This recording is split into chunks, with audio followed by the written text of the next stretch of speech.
Diam-diam, aku membawa pulang seekor ular betina tanpa sepengetahuan keluargaku. Dan setiap malam, aku mencium ular betina itu selama 2 jam. Tanpa diduga, karena mencium di tempat yang salah, aku keracunan dan pingsan.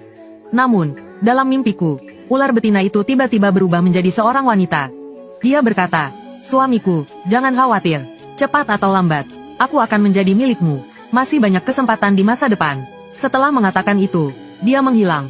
Aku tersentak bangun, dan ular betina di pelukanku telah menghilang. Aku linglung, tidak bisa membedakan apakah itu mimpi atau kenyataan. Beberapa malam kemudian, saat hujan badai, aku terbangun oleh teriakan penduduk desa. Ular yang sangat besar. Tadi malam, petir menyambar seekor ular besar di dekat pohon beringin besar itu. Ayo lihat, aku terkejut. Bayangan wanita cantik itu terlintas di benakku. Aku bergegas mengikuti penduduk desa ke pohon beringin besar di belakang gunung.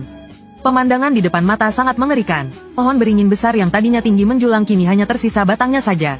Seluruh bagian atas pohon telah terbakar menjadi abu oleh sambaran petir. Dan ada seekor ular putih tergantung di pohon.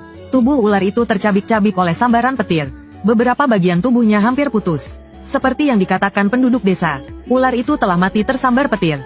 Aku ingin mendekat untuk melihat lebih jelas. Tapi begitu melangkah, aku merasa menginjak sesuatu. Aku mengangkat kakiku dan menemukan seekor ular kecil meringkuk di bawahnya. Entah kenapa, aku mengambilnya. Ular kecil itu terkulai lemas di telapak tanganku. Mungkin merasakan kehangatan telapak tanganku. Dia sedikit membuka matanya, menunjukkan tatapan yang terasa familiar. Saat itu, aku mendengar nenekku berteriak marah dari belakang. "Xiao Feng, ngapain kamu di sini?" Aku gemetar dan secara naluriah memasukkan ular kecil itu ke dalam saku bajuku. Berbalik, aku melihat nenekku bergegas ke arahku. Aku dengar ada ular besar yang mati tersambar petir di sini. Jadi aku datang untuk melihat. Tapi saat itu, nenekku tidak memperhatikanku. Matanya tertuju pada ular besar yang tergantung di pohon. Ini takdir. Kutukan cucuku telah dihancurkan oleh langit. Aku bingung. Aku tidak mengerti apa maksud perkataan nenekku. Saat itu, nenekku tiba-tiba menoleh.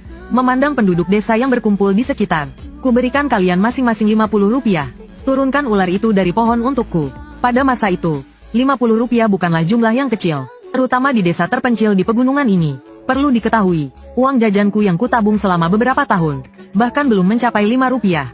Meskipun ular besar yang tergantung di pohon itu tampak mengerikan, ada pepatah yang mengatakan, orang mati karena uang, burung mati karena makanan.